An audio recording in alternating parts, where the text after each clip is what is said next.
ଅନନ୍ତର ମୋଶା କାଦେଶରୁ ଇଦୋମୀୟ ରାଜା ନିକଟକୁ ଦୂତମାନଙ୍କ ଦ୍ୱାରା କହି ପଠାଇଲେ, ତୁମର ଭ୍ରାତା ଇସ୍ରାଏଲ ଏରୂପ କହଇ ଆମ୍ଭମାନଙ୍କ ପ୍ରତି ଯେ ସମସ୍ତ କ୍ଲେଶ ଘଟିଅଛି, ଅର୍ଥାତ୍ କିପରି ଆମ୍ଭମାନଙ୍କର ପୂର୍ବପୁରୁଷମାନେ ମିଶରକୁ ଗଲେ ଓ ମିଶରରେ ଦୀର୍ଘକାଳ ବାସ କଲେ, ଆଉ ମିଶ୍ରୀୟମାନେ ଆମ୍ଭମାନଙ୍କ ପ୍ରତି ଓ ଆମ୍ଭମାନଙ୍କ ପୂର୍ବପୁରୁଷମାନଙ୍କ ପ୍ରତି କୁବ୍ୟବହାର କଲେ, ତାହା ତୁମେମାନେ ଜାଣ।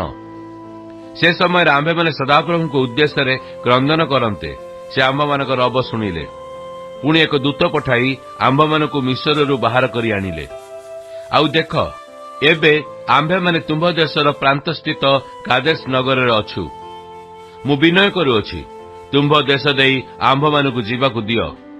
ଆମ୍ଭେମାନେ ଶସ୍ୟ କ୍ଷେତ୍ର କି ଦ୍ରାକ୍ଷା କ୍ଷେତ୍ର ମଧ୍ୟ ଦେଇ ଯିବୁ ନାହିଁ, କିମ୍ବା କୂପଜଳ ପାନ କରିବୁ ନାହିଁ। ଆମ୍ଭେମାନେ ରାଜପଥ ଦେଇ ଗମନ କରିବୁ। ଆମ୍ଭେମାନେ ତୁମ ସୀମା ପାର ହେବା ପର୍ଯ୍ୟନ୍ତ ଦକ୍ଷିଣ କି ବାମରେ ଫେରିବୁ ନାହିଁ। ତହିଁରେ ଇଦୋମ ତାଙ୍କୁ କହିଲେ, ତୁମ୍ଭ ଆମ୍ଭ ଦେଶ ମଧ୍ୟ ଦେଇ ଯିବ ନାହିଁ। ଆମ୍ଭେ ଖଡ୍ଗ ନେଇ ତୁମ୍ଭ ବିରୁଦ୍ଧରେ ବାହାର ହେବା। ସେତେବେଳେ ଇସ୍ରାଏଲ ସନ୍ତାନଗଣ ତାହାଙ୍କୁ କହିଲେ, ଆମ୍ଭେମାନେ କେବଳ ସଡ଼କ ଦେଇ ଯିବୁ। ଯେବେ ଆମ୍ଭେ କି ଆମ୍ଭ ପଶୁମାନେ ତୁମ୍ଭ ଜଳ ପାନ କରିବୁ, ତେବେ ଆମ୍ଭେ ତହିଁର ମୂଲ୍ୟ ଦେବୁ। ଆଉ କିଛି କଥା ନାହିଁ, କେବଳ ଆମ୍ଭକୁ ଆମ୍ଭ ପାଦରେ ଦେଇ ଯିବାକୁ ଦିଅ। ତୁ ସେ କହିଲେ, ତୁମ୍ଭେ ଦେଶ ଦେଇ ଯିବ ନାହିଁ। ଏଉତାରେ ଇଦୋମ ଅନେକ ଲୋକ ସାଙ୍ଗରେ ନେଇ ମହାବଳରେ ତାଙ୍କ ବିରୁଦ୍ଧରେ ବାହାର ହେଲେ। ଏହି ରୂପେ ଇଦୋମ ଇସ୍ରାଏଲକୁ ଆପଣା ସୀମା ଦେଇ ଯିବାର ଅନୁମତି ଦେବାର ଅସ୍ୱୀକାର କଲେ। ଏଣୁ ଇସ୍ରାଏଲ ତାଙ୍କ ନିକଟକୁ ଫେରିଗଲେ। ଅନନ୍ତର ସେମାନେ କାଦେଶରୁ ଯାତ୍ରା କଲେ। ତ ଇସ୍ରାଏଲ ସନ୍ତାନଗଣ ଅର୍ଥାତ୍ ସମସ୍ତ ମଣ୍ଡଳୀ ହୋର ପର୍ବତରେ ଉପସ୍ଥିତ ହେଲେ। ସେତେବେଳେ ଇଦୋମ ଦେଶର ସୀମା ନିକଟସ୍ଥ ହୋର ପର୍ବତରେ ସଦାପ୍ରଭୁ ମୋଶାଙ୍କୁ ଓ ହାରୋନଙ୍କୁ କହିଲେ, ହାରୋନ ଆପଣା ଲୋକମାନଙ୍କ ନିକଟରେ ସଂଗୃହୀତ ହେବ, କାରଣ ଆମ୍ଭେ ଇସ୍ରାଏଲ ସନ୍ତାନଗଣକୁ ଯେଉଁ ଦେଶ ଦେଇଅଛୁ, ସେହି ଦେଶରେ ସେ ପ୍ରବେଶ କରିବ ନାହିଁ। ଯେହେତୁ ମିରବ୍ବା ଜଳ ନିକଟରେ ତୁମ୍ଭେମାନେ ଆମ୍ଭ ଆଜ୍ଞାର ବିରୁଦ୍ଧରେ କର୍ମ କରିଥିଲ, ତୁମ୍ଭେ ହାରୋନକୁ ଓ ତାହାର ପୁତ୍ର ଇଲିଆସରକୁ ହୋର ପର୍ବତ ଉପରକୁ ନେଇଯାଅ। ପୁଣି ହାରୋନଠାରୁ ତାହାର ବସ୍ତ୍ର କାଢ଼ି ତାହାର ପୁତ୍ର ଇଲିଆସରକୁ ପିନ୍ଧାଅ। ଯେଣୁ ହାରୋନ ଆପଣା ଲୋକମାନଙ୍କ ନିକଟରେ ସଂଗୃହୀତ ହେବ ଓ ସେ ସ୍ଥାନରେ ମରିବ। ତ ମୋଶା ସଦାପ୍ରଭୁଙ୍କ ଆଜ୍ଞା ଅନୁସାରେ କର୍ମ କଲେ। ଆଉ ସେମାନେ ସମସ୍ତ ମଣ୍ଡଳୀର ସାକ୍ଷାତରେ ହୋର ପର୍ବତକୁ ଉଠିଗଲେ। ତେବେ ମୋଶା ହାରୋନଙ୍କର ବସ୍ତ୍ର କାଢ଼ି ତାହାଙ୍କର ପୁତ୍ର ଇଲିଆସରକୁ ପିନ୍ଧାଇଲେ। ପୁଣି ହାରୋନ ସେହି ସ୍ଥାନରେ ପର୍ବତ ଶୃଙ୍ଗରେ ମଲେ।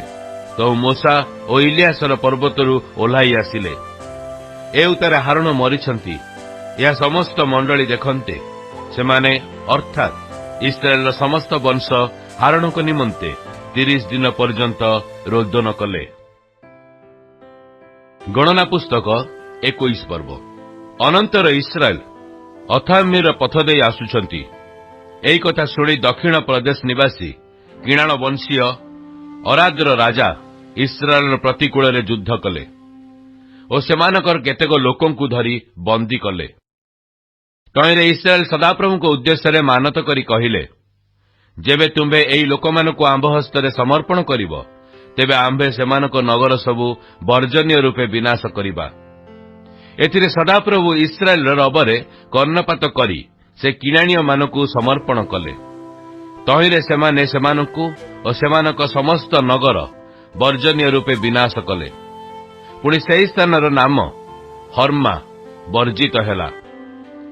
ଅନନ୍ତର ସେମାନେ ଇଦୋମ ଦେଶ ପ୍ରଦକ୍ଷିଣ କରିବା ନିମନ୍ତେ ହୋର ପର୍ବତରୁ ସୁଫସାଗର ପଥ ଦେଇ ଯାତ୍ରା କଲେ। ପୁଣି ପଥ ସକାଶୁ ଲୋକମାନଙ୍କର ପ୍ରାଣ ଅତି ସାହସହୀନ ହେଲା। ତହିଁରେ ଲୋକମାନେ ପରମେଶ୍ୱରଙ୍କ ବିରୁଦ୍ଧରେ ଓ ମୋଶାଙ୍କ ବିରୁଦ୍ଧରେ କହିଲେ, କି ହେତୁ ତୁମ୍ଭେମାନେ ଆମ୍ଭମାନଙ୍କୁ ପ୍ରାନ୍ତରରେ ମାରିବାକୁ ମିଶର ଦେଶରୁ ବାହାର କରି ଆଣିଲ? ଦେଖ, ଏଠାରେ ରୋଟି ନାହିଁ ଓ ଜଳ ନାହିଁ। ପୁଣି ଆମ୍ଭମାନଙ୍କ ପ୍ରାଣ ଏହି ଲଘୁ ଅନ୍ନକୁ ଘୃଣା କରେ। ସେତେବେଳେ ସଦାପ୍ରଭୁ ଲୋକମାନଙ୍କ ମଧ୍ୟକୁ ଦାହକ ସର୍ପ ପ୍ରେରଣ କରନ୍ତେ ସେମାନେ ଲୋକମାନଙ୍କୁ ଦଂଶନ କଲେ। ତହିଁରେ ଇସ୍ରାଏଲର ଅନେକ ଲୋକ ମଲେ।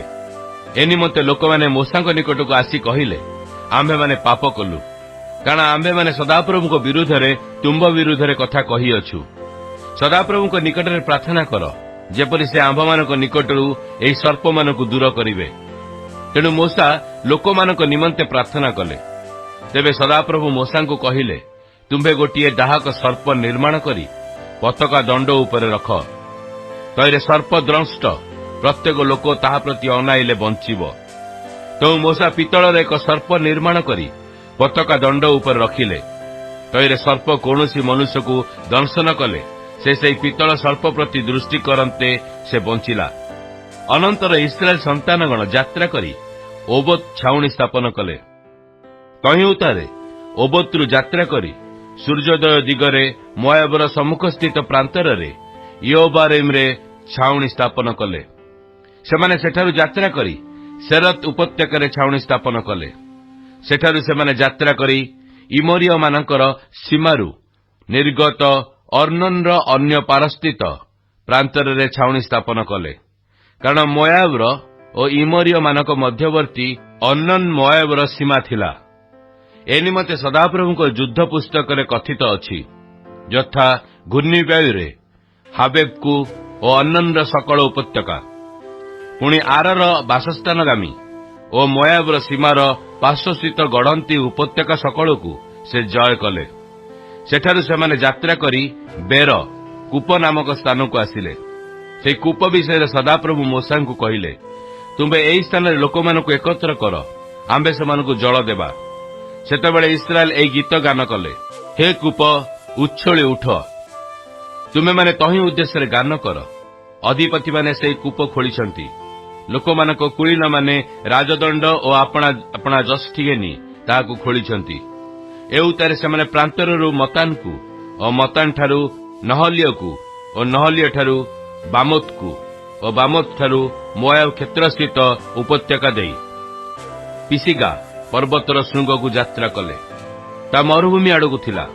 ଅନନ୍ତର ଇସ୍ରାଏଲ ଇମୋରୀୟମାନଙ୍କ ରାଜା ସିହୋନ ନିକଟକୁ ଏହା କହି ଦୂତ ପଠାଇଲେ, ତୁମ୍ଭ ଦେଶ ଦେଇ ଆମକୁ ଯିବାକୁ ଦିଅ।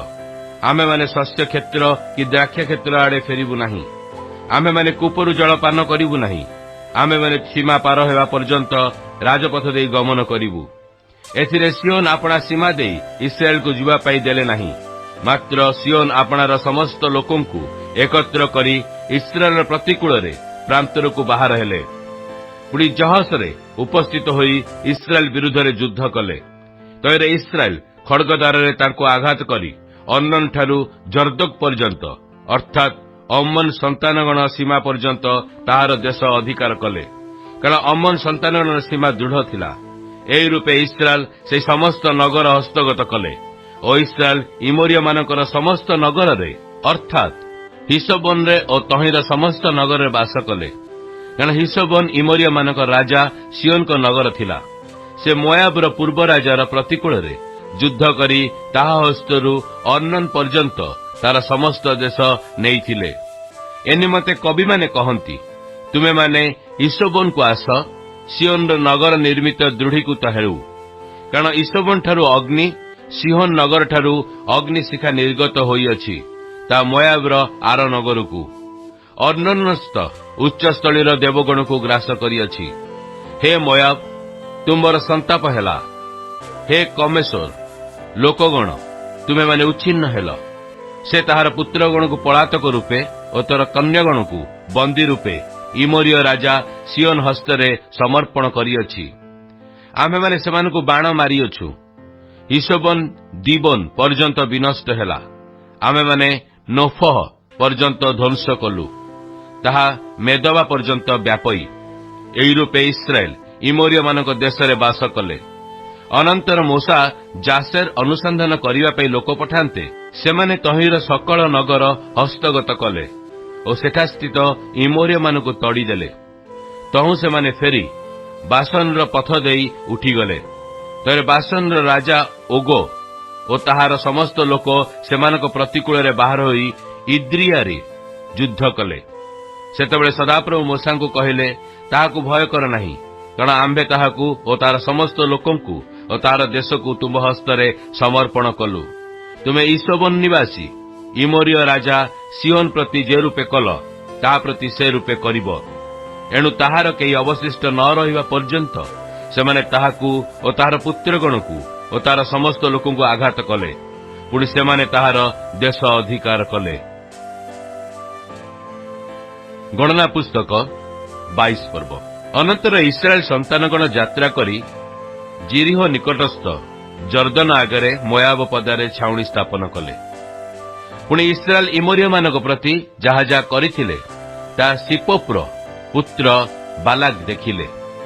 ଏଣୁ ମୋୟାବ ଲୋକମାନଙ୍କ ସକାଶୁ ଅତିଶୟ ଭୀତ ହେଲେ, କାରଣ ସେମାନେ ବହୁତ ଥିଲେ। ଆଉ ମୋୟାବ ଇସ୍ରାଏଲ ସନ୍ତାନଗଣ ସକାଶୁ ଉଦ୍ବିଗ୍ନ ହେଲେ। ଏଥିରେ ମୋୟାବ ମିଦିନୀୟ ପ୍ରାଚୀନମାନଙ୍କୁ କହିଲେ, ଗୋରୁ ଯେପରି ପଦାରୁ ଘାସ ଚାଟି ଖାଏ, ସେହିପରି ଏହି ଜନତା ଆମ୍ଭମାନଙ୍କ ଚତୁର୍ଦିଗସ୍ତ ସବୁ ଚାଟି ପକାଇବେ। ଏହି ସମୟରେ ସିପୋପ୍ର ପୁତ୍ର ବାଲାକ ମୋୟାବର ରାଜା ଥିଲେ। ଏଥିନିମନ୍ତେ ବିଓର ପୁତ୍ର ବିଲିଆମକୁ ଡାକିବା ପାଇଁ ଆପଣା ଲୋକମାନଙ୍କ ସନ୍ତାନଗଣର ଦେଶ ନିକଟସ୍ଥ ନଦୀର ନିକଟବର୍ତ୍ତୀ ପଥୋର ନଗରକୁ ଦୂତ ପଠାଇ ଏହା କହିଲେ, ଦେଖ, ମିଶରରୁ ବାହାର ହୋଇ ଏକ ଜନତା ଆସିଅଛନ୍ତି। ଦେଖ, ସେମାନେ ପୃଥିବୀର ମୁଖ ଆଚ୍ଛନ୍ନ କରନ୍ତି, ପୁଣି ଆମ୍ଭ ସମ୍ମୁଖରେ ବାସ କରନ୍ତି। ଯେହେତୁ ଆମ୍ଭେ ନିବେଦନ କରୁଅଛୁ, ତୁମ୍ଭେ ଆସି ଆମ୍ଭ ନିମନ୍ତେ ଏହି ଲୋକମାନଙ୍କୁ ଶାପ ଦିଅ, କାରଣ ସେମାନେ ଆମ୍ଭ ପ୍ରତି ଅତି ବଳବାନ ହୋଇପାରେ। ଆମ୍ଭେ ସେମାନଙ୍କୁ ପରାଜୟ କରି ଦେଶରୁ ଦୂର କରିପାରିବା। ଯେହେତୁ ଆମ୍ଭେ ଜାଣୁ, ତୁମ୍ଭେ ଯାହାକୁ ଆଶୀର୍ବାଦ କର ସେ ଆଶୀର୍ବାଦ ପାଏ, ପୁଣି ତୁମେ ଯାହାକୁ ଶାପ ଦିଅ ସେ ଶାପଗ୍ରସ୍ତ ହୁଏ। ତହିଁରେ ମୋୟାବର ପ୍ରାଚୀନ ବର୍ଗ ମିଦିଅନର ପ୍ରାଚୀନ ବର୍ଗ ମନ୍ତ୍ରର ପୁରସ୍କାର ହସ୍ତରେ ଘେନି ପ୍ରସ୍ଥାନ କଲେ। ପୁଣି ସେମାନେ ବିଲିୟମ ନିକଟରେ ଉପସ୍ଥିତ ହୋଇ ବାଲାକଙ୍କ କଥା ତାହାକୁ କହିଲେ। ତହୁଁ ସେ ସେମାନଙ୍କୁ କହିଲା, ତୁମେମାନେ ଆଜି ରାତ୍ରି ଏଠାରେ ରୁହ, ଆଉ ସଦାପ୍ରଭୁ ମୋତେ ଯାହା କହିବେ ତାହା ମୁଁ ପୁନର୍ବାର ତୁମମାନଙ୍କୁ ଜଣାଇବି। ତହିଁରେ ମୋୟାବର ଅଧିପତିମାନେ ବିଲିୟମ ସଙ୍ଗରେ ରହିଲେ। ଏ ଉତ୍ତାରେ ପରମେଶ୍ୱର ବିଲିୟମ ନିକଟକୁ ଆସି କହିଲେ, ତୁମ୍ଭ ସଙ୍ଗରେ ଏହି ଲୋକମାନେ କିଏ? ତ ବିଲିୟମ ପରମେଶ୍ୱରଙ୍କୁ କହିଲା, ମୋୟାବର ରାଜା ସିପୋପ୍ର ପୁତ୍ର ବାଲାକ ମୋ ନିକଟକୁ ଏହା କହି ପଠାଇଅଛନ୍ତି, ଦେଖ, ଏଇ ଯେଉଁ ଲୋକମାନେ ମିଶରରୁ ବାହାରି ଆସିଅଛନ୍ତି, ସେମାନେ ପୃଥିବୀର ମୁଖ ଆଚ୍ଛନ୍ନ କରୁଛନ୍ତି। ଏବେ ତୁମେ ଆସି ଆମ୍ଭ ନିମନ୍ତେ ସେମାନଙ୍କୁ ଶାପ ଦିଅ। ହୋଇପାରେ ଆମ୍ଭେ ସେମାନଙ୍କ ବିରୁଦ୍ଧରେ ଯୁଦ୍ଧ କରି ସେମାନଙ୍କୁ ତଡ଼ି ଦେଇପାରିବା। ତହିଁରେ ପରମେଶ୍ୱର ବିଲିୟମକୁ କହିଲେ, ତୁମ୍ଭେ ସେମାନଙ୍କ ସଙ୍ଗେ ଯିବ ନାହିଁ। ତୁମେ ସେହି ଲୋକମାନଙ୍କୁ ଶାପ ଦେବ ନାହିଁ, କାରଣ ସେମାନେ ଆଶୀର୍ବାଦ ପ୍ରାପ୍ତ ଅଟନ୍ତି। ଏଥିରେ ବିଲିୟମ ପ୍ରାତଃକାଳରେ ଉଠି ବାଲାକଙ୍କ ଅଧିପତିମାନଙ୍କୁ କହିଲା, ତୁମ୍ଭେମାନେ ଆପଣା ଦେଶକୁ ଯାଅ, କାରଣ ସଦାପ୍ରଭୁ ମୋତେ ତୁମ୍ଭମାନଙ୍କ ସହିତ ଯିବା ପାଇଁ ଅନୁମତି ଦେବାକୁ ନାସ୍ତି କରୁଅଛନ୍ତି। ଏଣୁ ମୋୟାବର ଅଧିପତିମାନେ ଉଠି ବାଲାକଙ୍କ ନିକଟକୁ ଯାଇ କହିଲେ, ବିଲିୟମ ଆମ୍ଭମାନଙ୍କ ସଙ୍ଗେ ଆସିବାକୁ ନାସ୍ତି କରୁଅଛି। ଏଉତାରେ ବାଲାକ ସେମାନଙ୍କଠାରୁ ଅଧିକ ସଂଖ୍ୟକ ଅଧିକ ସମ୍ରାଟ ଅଧିପତିମାନଙ୍କୁ ପୁନର୍ବାର ପଠାଇଲେ। ତଉ ସେମାନେ ବିଲିୟମ ନିକଟକୁ ଆସି ତାହାକୁ କହିଲେ, ସିପୋପ୍ର ପୁତ୍ର ବାଲାକ ଏଇ କଥା କହନ୍ତି, ଆମ୍ଭେ ବିନୟ କରୁଅଛୁ, ଆମ୍ଭ କତିକି ଆସିବାକୁ ତୁମ୍ଭେ ନିର୍ବାରିତ ହୁଅ ନାହିଁ, କାରଣ ଆମ୍ଭେ ତୁମକୁ ସମ୍ଭ୍ରମ ଦେଇ ମହାସମ୍ଭ୍ରମ କରିବା। ପୁଣି ଯାହା ତୁମ୍ଭେ ଆମ୍ଭକୁ କହିବ ଆମ୍ଭେ ତାହା କରିବା। ଏଣୁ ବିନୟ କରୁଅଛୁ, ଆସ, ଆମ ନିମନ୍ତେ ଏହି ଲୋକମାନଙ୍କୁ ଶାପ ଦିଅ। ଏଥିରେ ବିଲିୟମ ଉତ୍ତର ଦେଇ ବାଲାକଙ୍କ ଦାସମାନଙ୍କୁ କହିଲା, ଯଦ୍ୟପି ବାଲାକ ରୂପା ଓ ସୁନାରେ ପରିପୂର୍ଣ୍ଣ ଆପଣା ଗୃହ ମୋତେ ଦିଅନ୍ତି, ତଥାପି ଊଣା କି ଅଧିକ କରିବାକୁ ମୁଁ ଆପଣା ପରମେଶ୍ୱର ସଦାପ୍ରଭୁଙ୍କ ବାକ୍ୟର ବାହାରେ ଯାଇପାରେ ନାହିଁ। ଏ ନିମନ୍ତେ ବିନୟ କରୁଅଛି, ତୁମେମାନେ ହିଁ ଆଜି ରାତ୍ରି ଏଠାରେ ରୁହ। ସଦାପ୍ରଭୁ ମୋତେ ଆଉ ଯାହା କହିବେ ତାହା ମୁଁ ଜାଣିବି। ଏଥିରେ ପରମେଶ୍ୱର ରାତିରେ ବିଲିୟମ ନିକଟକୁ ଆସି କହିଲେ, ଯେବେ ଏହି ଲୋକମାନେ ତୁମକୁ ଡାକିବାକୁ ଆସନ୍ତି, ତେବେ ଉଠ, ସେମାନଙ୍କ ସଙ୍ଗେ ଯାଅ। ମାତ୍ର ଆମ୍ଭେ ତୁମକୁ ଯେଉଁ କଥା କହିବା କେବଳ ତାହା ହିଁ ତୁମେ କହିବ। ତହିଁରେ ବିଲିୟମ ପ୍ରାତଃକାଳରେ ଉଠି ଆପଣା ଗର୍ଦ୍ଧବି ସଜାଇ ମୋୟାବର ଅଧିପତିମାନଙ୍କ ସହିତ ଗମନ କଲା। ଏଥିରେ ସେ ଯିବା ସକାଶୁ ପରମେଶ୍ୱରଙ୍କ କ୍ରୋଧ ପ୍ରଜ୍ୱଳିତ ହେଲା। ପୁଣି ସଦାପ୍ରଭୁଙ୍କ ଦୂତ ତାହାର ଶତ୍ରୁ ରୂପେ ପଥ ମଧ୍ୟରେ ଠିଆ ହୋଇ ରହିଲେ। ସେତେବେଳେ ସେ ଆପଣା ଗର୍ଦ୍ଧବି ଉପରେ ଚଢ଼ି ଯାଉଥିଲା ଓ ତାହାର ଦୁଇ ଦାସ ତା ସଙ୍ଗରେ ଥିଲେ। ଏଥିରେ ସେହି ଗର୍ଦ୍ଧବି ସଦାପ୍ରଭୁଙ୍କର ଦୂତକୁ ପଥ ମଧ୍ୟରେ ନିଷ୍କୋଷ ଖଡ୍ଗ ହସ୍ତରେ ଧରି ଠିଆ ହୋଇଥିବାର ଦେଖିଲା। ତ ଗର୍ଦ୍ଧବି ବାଟ ଛାଡ଼ି ବିଲ ଆଡ଼କୁ ଗଲା। ତହିଁରେ ବିଲିୟମ ଗର୍ଦ୍ଧବିକୁ ବାଟ ଫେରାଇ ଆଣିବା ପାଇଁ ପ୍ରହାର କଲା। ତେବେ ସଦାପ୍ରଭୁଙ୍କ ଦୂତ ଦୁଇ ଦାକ୍ଷାକ୍ଷେତ୍ରର ଏପାଖେ ପ୍ରାଚୀର ଓ ସେପାଖେ ପ୍ରାଚୀର ଥିବା ଗଳି ପଥରେ ଠିଆ ହେଲେ। ସେତେବେଳେ ଗର୍ଦ୍ଧବି ସଦାପ୍ରଭୁଙ୍କ ଦୂତକୁ ଦେଖି କାନ୍ଥ ଆଡ଼କୁ ଠେଲି ହୋଇ ଯିବାରୁ ବିଲିୟମର ଗୋଡ଼ କାନ୍ଥରେ ଘଷି ହେଲା। ତହିଁରେ ସେ ପୁନର୍ବାର ତାହାକୁ ପ୍ରହାର କଲା। ଏଉତାରେ ସଦାପ୍ରଭୁଙ୍କ ଦୂତ ଆହୁରି ଆଗକୁ ଯାଇ ଏକ ସଂକୀର୍ଣ୍ଣ ସ୍ଥାନରେ ଠିଆ ହେଲେ। ସେଠାରେ ଡାହାଣରେ କି ବାମରେ ଫେରିବାର ସ୍ଥାନ ନଥିଲା। ସେତେବେଳେ ଗର୍ଦ୍ଧବୀ ସଦାପ୍ରଭୁଙ୍କ ଦୂତକୁ ଦେଖି ବିଲିୟମର ତଳେ ଶୋଇପଡ଼ିଲା। ତହିଁରେ ବିଲିୟମର କ୍ରୋଧ ପ୍ରଜ୍ୱଳିତ ହୁଅନ୍ତେ ସେ ଗର୍ଦ୍ଧବୀକି ଆପଣା ଯଷ୍ଟିରେ ପ୍ରହାର କଲା। ତ ସଦାପ୍ରଭୁ ଗର୍ଦ୍ଧବୀର ମୁଖ ଫିଟାଇଲେ। ତେଣୁ ସେ ବିଲିୟମକୁ କହିଲା, ମୁଁ ତୁମ୍ଭର କଣ କଲି ଯେ ତୁମେ ମୋତେ ଏଇ 3 ଥର ପ୍ରହାର କଲ? ତେବେ ବିଲିୟମ ଗର୍ଦ୍ଧବୀକି କହିଲା, କାରଣ ତୁ ମୋତେ ପରିହାସ କରୁଅଛୁ। ମୋ ହାତରେ ଖଣ୍ଡା ଥିଲେ ମୁଁ ଏବେ ତୋତେ ବଧ କରନ୍ତି। ପୁଣି ଗର୍ଦ୍ଧବୀ ବିଲିୟମକୁ କହିଲା, ତୁମ୍ଭେ ଜନ୍ମାବଧି ଆଜି ପର୍ଯ୍ୟନ୍ତ ଯାହା ଉପରେ ଚଢ଼ି ଆସିଅଛ, ମୁଁ କି ତୁମର ସେଇ ଗର୍ଦ୍ଧବୀ ନୁହେଁ? ମୁଁ କି ପୂର୍ବେ କେବେ ତୁମ ପ୍ରତି ଏପରି କରିଥିଲି? ତୁ ସେ କହିଲା, ନା। ଏଥିରେ ସଦାପ୍ରଭୁ ବିଲିୟମର ଚକ୍ଷୁ ପ୍ରସନ୍ନ କରନ୍ତେ ସେ ସଦାପ୍ରଭୁଙ୍କ ଦୂତକୁ ପଥ ମଧ୍ୟରେ ନିଷ୍ପୋଷ ଖଡ୍ଗ ମଧ୍ୟରେ ହସ୍ତରେ ଧରି ଠିଆ ହୋଇଥିବାର ଦେଖିଲା। ତହିଁରେ ସେ ମସ୍ତକ ନୁଆଇଁ ମୁହଁ ମାଡ଼ି ପଡ଼ିଲା। ସେତେବେଳେ ସଦାପ୍ରଭୁଙ୍କ ଦୂତ ତାହାକୁ କହିଲେ, ତୁମେ ଏଇ 3 ଥର ଆପଣା ଗର୍ଦ୍ଧବୀକି କି ହେତୁ ପ୍ରହାର କଲ? ଦେଖ, ଆମ୍ଭେ ତୁମର ଶତ୍ରୁ ରୂପେ ବାହାର ହୋଇଅଛୁ, ଯେହେତୁ ଆମ୍ଭ ସାକ୍ଷାତରେ ତୁମର ଗତି ଦୁଃସାହସମୟ ହୋଇଅଛି। ପୁଣି ଗର୍ଦ୍ଧବୀ ଆମ୍ଭକୁ ଦେଖି ଏଇ 3 ଥର ଆମ୍ଭ ସମ୍ମୁଖରୁ ଫେରିଲା। ସେ ଯେବେ ଆମ୍ଭ ସମ୍ମୁଖରୁ ଫେରି ନଥାନ୍ତା, ତେବେ ନିଶ୍ଚୟ ଆମେ ତୁମକୁ ବଧ କରିଥାନ୍ତୁ, ଆଉ ତାହାକୁ ଜିଅନ୍ତା ରଖିଥାନ୍ତୁ।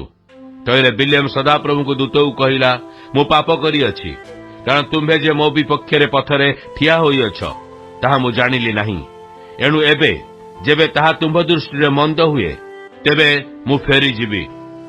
ତହିଁରେ ସଦାପ୍ରଭୁଙ୍କ ଦୂତ ବିଲିୟମକୁ କହିଲେ, ସେହି ଲୋକମାନଙ୍କ ସଙ୍ଗେ ଯାଅ, ମାତ୍ର ଆମ୍ଭେ ତୁମକୁ ଯେଉଁ କଥା କହିବା କେବଳ ତାହା ତୁମ୍ଭେ କହିବ। ତହିଁରେ ବିଲିୟମ ବାଲାକଙ୍କ ଅଧିପତିମାନଙ୍କ ସହିତ ଗମନ କଲା। ଅନନ୍ତର ବିଲିୟମର ଆଗମନ ସମ୍ବାଦ ଶୁଣି ବାଲାକ ତା ସଙ୍ଗେ ଭେଟିବା ପାଇଁ ଦେଶର ପ୍ରାନ୍ତସ୍ଥିତ ଅନ୍ୟନ୍ୟ ସୀମାବର୍ତ୍ତୀ ମୋୟାବ ନଗରକୁ ଗମନ କଲେ। ପୁଣି ବାଲାକ ବିଲିୟମକୁ କହିଲେ, ଆମ୍ଭେ କି ତୁମ୍ଭକୁ ଡାକିବା ପାଇଁ ଅତି ଯତ୍ନରେ ଲୋକ ପଠାଇଲୁ ନାହିଁ? ତୁମେ କାହିଁକି ଆମ ନିକଟକୁ ଆସିଲ ନାହିଁ? ଆମ୍ଭେ କି ତୁମର ସମ୍ଭ୍ରମ ଦେଇ ସମ୍ଭ୍ରାନ୍ତ କରିବାକୁ ନିତ୍ୟାନ୍ତ ଅସମର୍ଥ? ତ ବିଲିୟମ ବାଲାକକୁ କହିଲା, ଏଇ ଦେଖ, ମୁଁ ତୁମ୍ଭ ନିକଟକୁ ଆସିଲି, ମାତ୍ର ଏବେ କୌଣସି କଥା କହିବାକୁ କି ମୋହର ସାମର୍ଥ୍ୟ ଅଛି? ପରମେଶ୍ୱର ମୋ ମୁଖରେ ଯେଉଁ ବାକ୍ୟ ଦେବେ ତାହା ହିଁ ମୁଁ କହିବି। ଏଉତରେ ବିଲିୟମ ବାଲାକ ସହିତ ଗମନ କରି କିରିୟତ ହୁସୟତରେ ଉପସ୍ଥିତ ହେଲା। ତେଣୁ ବାଲାକ ଗୋରୁ ଓ ମେଷ ବଳିଦାନ କରି ବିଲିୟମ ଓ ତାହାର ସଙ୍ଗୀ ଅଧିପତିମାନଙ୍କ ନିକଟକୁ ପଠାଇଲେ। ପୁଣି ପ୍ରଭାତରେ ବାଲାକ ବିଲିୟମକୁ ସଙ୍ଗେ ନେଇ ବାଲାର ଉଚ୍ଚସ୍ଥଳୀରେ ଆରୋହଣ କରାନ୍ତେ, ଆଉ ସେଇଠାରୁ ସେ ଲୋକମାନଙ୍କର ଶେଷ ସୀମା ପର୍ଯ୍ୟନ୍ତ ଦେଖିଲେ। ଗଣନା ପୁସ୍ତକ 23 ପର୍ବ। ଅନନ୍ତର ବିଲିୟମ ବାଲାକକୁ କହିଲା, ସେହି ସ୍ଥାନରେ ମୋ ପାଇଁ 7 ଗୋଟି ଯଜ୍ଞବେଦୀ ନିର୍ମାଣ କର, ଓ ଏହି ସ୍ଥାନରେ ମୋ ପାଇଁ 7 ଗୋବତ୍ସ ଓ 7 ମେଷ ଆୟୋଜନ କର। ତହିଁରେ ବାଲାକ ବିଲିୟମର କଥା ଅନୁସାରେ କଲେ। ପୁଣି ବାଲାକ ଓ ବିଲିୟମ ପ୍ରତ୍ୟେକ ଯଜ୍ଞବେଦୀରେ 1 ଗୋବତ୍ସ ଓ 1 ମେଷ ଉତ୍ସର୍ଗ କଲେ। ତ ବିଲିୟମ ବାଲାକକୁ କହିଲା, ତୁମ୍ଭେ ଆପଣା ହୋମବଳି ନିକଟରେ ଠିଆ ହୁଅ, ମୁଁ ଯିବି। କେଜାଣି ସଦାପ୍ରଭୁ ମୋତେ ସାକ୍ଷାତ କରିବାକୁ ଆସିବେ, ଆଉ ସେ ଯାହା ମୋତେ ଦେଖାଇବେ ତାହା ମୁଁ ତୁମ୍ଭକୁ କହିବି। ପୁଣି ସେ ଏକ ଉଚ୍ଚ ସ୍ଥାନକୁ ଗଲା। ସେତେବେଳେ ପରମେଶ୍ୱର ବିଲିୟମକୁ ସାକ୍ଷାତ କଲେ। ତହିଁରେ ସେ ତାହାଙ୍କୁ କହିଲା, ମୁଁ 7 ଯଜ୍ଞବେଦୀ ପ୍ରସ୍ତୁତ କରିଅଛି। ମୁଁ ପ୍ରତ୍ୟେକ ଯଜ୍ଞବେଦୀରେ 1 ଗୋବତ୍ସ 1 ମେଷ ଉତ୍ସର୍ଗ କରିଅଛି। ସେତେବେଳେ ସଦାପ୍ରଭୁ ବିଲିୟମର ମୁଖରେ ଏକ ବାକ୍ୟ ଦେଇ ତାହାକୁ କହିଲେ, ତୁମେ ବାଲାକ ନିକଟକୁ ଫେରିଯାଅ, ପୁଣି ତାହାକୁ ଏ ରୂପେ କୁହ। ତହିଁରେ ସେ ତା ନିକଟକୁ ଫେରିଗଲା। ସେ ସମୟରେ ଦେଖ, ସେ ଆପଣା ହୋମବଳି ନିକଟରେ ଠିଆ ହୋଇଥିଲେ। ସେ ମୋୟାବର ଅଧିପତି ସମସ୍ତେ ଠିଆ ହୋଇଥିଲେ। ତେଣୁ ସେ ଆପଣା ପ୍ରସଙ୍ଗ ନେଇ କହିଲା, ବାଲାକ ଆରାମଠାରୁ ମୋୟାବର ରାଜା ପୂର୍ବ ଦିଗ ସ୍ଥିତ ପର୍ବତ ଶ୍ରେଣୀଠାରୁ ମୋତେ ଆଣିଅଛି। ଆସ, ଆମ୍ଭ ନିମନ୍ତେ ଯାକୁବକୁ ଶାପ ଦିଅ। ପୁଣି ଆସ, ଇସ୍ରାଏଲକୁ ଅଭିଶପ୍ତ କର। ପରମେଶ୍ୱର ଯାହାକୁ ଶାପ ଦେଇନାହାନ୍ତି, ମୁଁ କି ରୂପେ ତାହାକୁ ଶାପ ଦେବି? ସଦାପ୍ରଭୁ ଯାହାକୁ ଅଭିଶପ୍ତ କରିନାହାନ୍ତି, ମୁଁ କି ରୂପେ ତାହାକୁ ଅଭିଶପ୍ତ କରିବି? ପୁଣି ଶୈଳମାଳାର ଶିଖରରୁ ମୁଁ ତାହାକୁ ଦେଖୁଅଛି, ଗିରିକ୍ ଶ୍ରେଣୀରୁ ମୁଁ ତାହାକୁ ଦର୍ଶନ କରୁଅଛି। ଦେଖ, ଏହି ଲୋକମାନେ ଅଲଗା ବାସ କରନ୍ତି। ସେମାନେ ଅନ୍ୟ ଦେଶୀୟମାନଙ୍କ ମଧ୍ୟରେ ଗଣିତ ହେବେ ନାହିଁ। ଯାକୁବର ଧୂଳି କିଏ ଗଣିପାରେ? ଅବା ଇସ୍ରାଏଲର ଚତୁର୍ଥାଂଶର ସଂଖ୍ୟା କିଏ କହିପାରେ?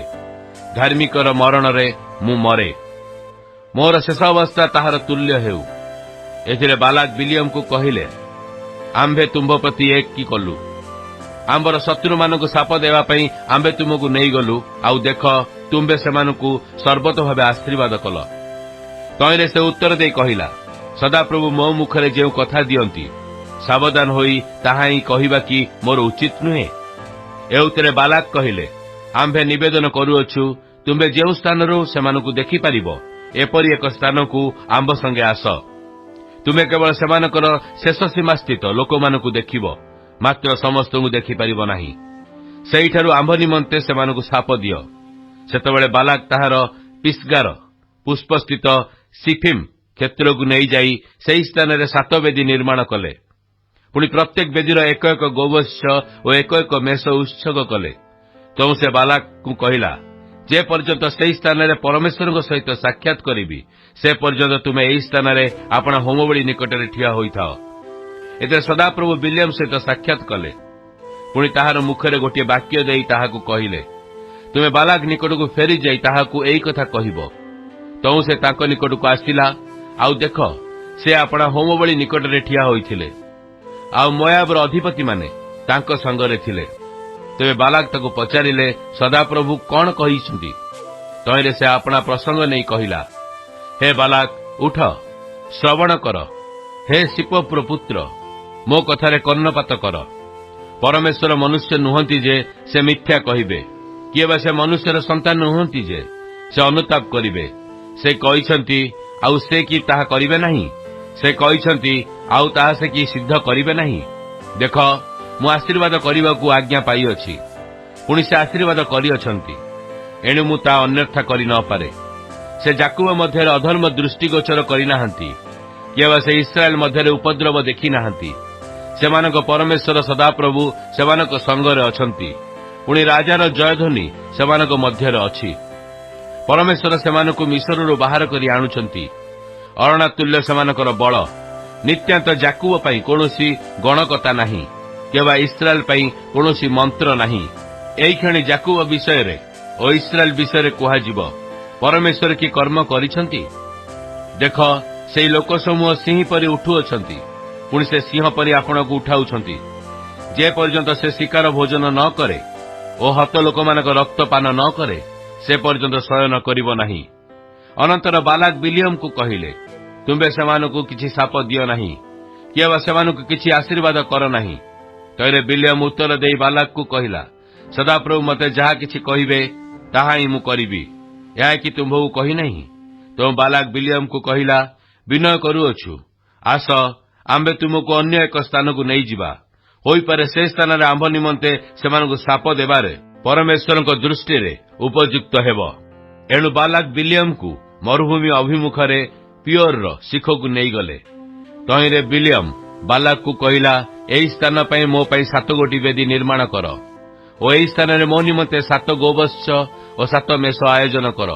तो बालाक बिलियमर कथा अनुसार कले, ओ प्रत्येक वेदी रे एक एक गोवत्स और एक एक मेष उत्सर्ग कले।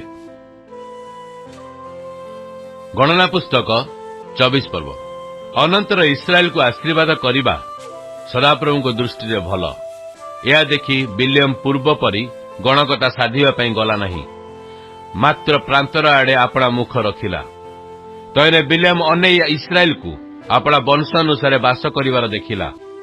पुणी परमेश्वर आत्मा ता उपर अधिष्ठान कले।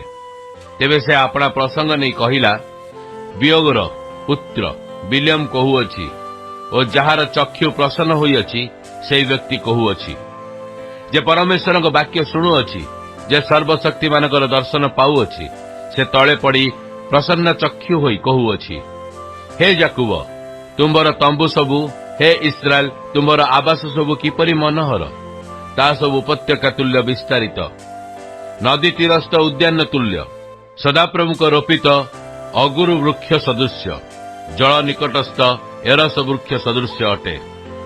तार कलशरु जल उछुलिब, ताहार बीज अनेक जल रे पड़िब, पुणी ताहार राजा आगर ठारू उच्चीकृत हेबे और ताहार राज्य उन्नत हेब। परमेश्वर ताहाकु मिस्ररु बाहर करी आणुअछंती, ताहार बळ अरणार तुल्य, से अपना विपक्ष देशीय मानकु ग्रास करिव ओ सेमानक अस्थि सबु चूर्ण करिव ओ अपना बाण द्वारा सेमानकु भेद करिव। से नई पड़िला से सिंह तुल्य ओ सिंह तुल्य शयन कला किए ताहाकु उठाइब। जो माने तुमको आशीर्वाद करती से माने प्रत्येक आशीर्वाद प्राप्त हेउंतु। जो माने तुमको शाप दियंती से माने प्रत्येक शापग्रस्त हेउंतु। एथिरे बिलियम विरुद्ध रे बालाक क्रोध प्रज्वलित हैला। तौ से अपना हाथ रे हाथ मारिले। पुणी बालाक बिलियम को कहिले आम्भे अपना शत्रु मानक शाप देवा पई तुम्भकु डाकिलु।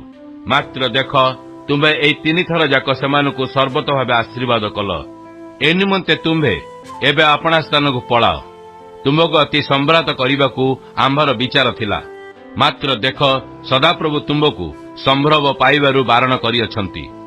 तहिरे विलियम बालाक को कहिला मो निकट को तुम्भे जो दूत मान को पठाइथिल सेमानकु मु कोन कहि नाही।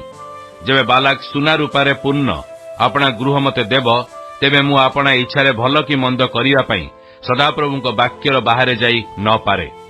जहाँ सदाप्रभु कहंती ताहा ही मु कहिबी। एबे देख मु अपना लोक मानक निकट को जाउअछि। आस एई लोक माने उत्तर काल रे तुम लोक मानक प्रति जहा जहा करिवे ताहा मु तुमको ज्ञात कराइबी। एथिरे से अपना प्रसंग नहीं कहिला बियोर पुत्र विलियम कहूअछि जार चक्षु प्रसन्न होइछि से व्यक्ति कहूअछि जे परमेश्वर वाक्य शुणिअछि सर्वप्रधान तत्व जाणुअछि जे सर्वशक्तिमान दर्शन पाउअछि से तले पड़ी और प्रसन्न चक्षु होई कहूअछि मु ताहाकु देखुअछि मात्र से वर्तमान नुहंती। मु ताहांकर दर्शन पाउअछि मात्र से निकटवर्ती नुहंती। जाकुब ठारू एक तारा उदित हेबो ओ इस्राएल ठारू एक राजदंड उत्थित हेबो। ताहा मोयाबर पार्श्व भेद करिवो ओ कलहर समस्त संतान को चूर्ण करिवो। पुणी इदोम एक अधिकार हेबो जो माने ताहार शत्रु थिले एपरि सेईर मध्य एक अधिकार हेबो। मात्र इस्राएल वीरर कर्म करिवो। पुणी जाकुब ठारू उत्पन्न एक जन कर्तृत्व करिवे अवशिष्ट लोकमानकु नगररु विनष्ट करिवे। ए उतारे अमालेक प्रति दृष्टि करी अपना प्रसंग नहीं कहिला अमालेक नाना देशीय मानक मध्यरे अग्रगण्य थिला मात्र तार शेष अवस्था विनाशरे उपस्थित हेबो। तौ से केनिय मानक प्रति दृष्टि करी अपना प्रसंग नहीं कहिला तुम्भर निवास स्थान अति दृढ़ और तुम्भर बसा शैल उपरे स्थापित। तथापि केनिय क्षय प्राप्त हेबो शेषर असुर तुमको बंदी करी नहीं जीवो। ए उतारे से अपना प्रसंग नहीं कहिला हाय हाय जेतेबेले परमेश्वर यह करिवे सेतेबेले किए बंचिबो। मात्र कृत्रिम तीररु जहाज मन आसीबो और सेमाने असुर को दुख देवे और एरब को दुख देवे पुणी से मध्य विनाशरे उपस्थित हेबो। ए उतारे विलियम उठी सो स्थान को प्रस्थान कला और बालाक मध्य आपना पथरे चली गले। गुड मॉर्निंग बाइबल पठन कक्ष को आपण मानकु स्वागत जनाए। आज बाइबल पठन दिन संख्या 25 सोमवार। आज आम्भे माने गणना पुस्तक 20 पर्व तार 14 पद ठारू 24 पर्वर शेष पद पर्यंत पाठ करिबा बा करिछु। तो आसंतु आज आम्भे माने पाठ करिथिबा शास्त्रांशर सारांश को किछि समय आलोचना करिबा। प्रथम पीढ़ीर समस्ते मृत्युवरण करिबा पर्यंत कादेश बर्णेयर चतुर्पार्श्वरे दीर्घ 38 वर्ष भ्रमण करू करू इस्राएल लोक माने केवल खाइले और मृत्युवरण कले। वर्तमान मोशा इस्राएल रो समस्त द्वितीय पीढ़ीर बयस प्राप्त लोक मानकु जर्दन नदीर पूर्व दिग आड़कू कढ़ाई नेले। मोशा तांको लोक मानकु इदोम मोयाब और अन्य देश गुड़िकर राजपथ दे यात्रा करी पार होई जिबा पाए अनुमति देवा निमंते सेमानकु अनुरोध कले किंतु इदोम सेमानकु अनुमति देला नाही। एणु इस्राएल लोक माने सेमानको सीमार बाहर दे यात्रा कले। एही स्थान रे हारण मृत्युवरण कले और तांकर समस्त कार्यभार तांको पुत्र इलियासरंकु दियागला। इदोम दे यात्रा करिबा विषय रे इस्राएल लोक माने ईश्वरଙ୍କ निकटरे बचसा और अभियोग कले।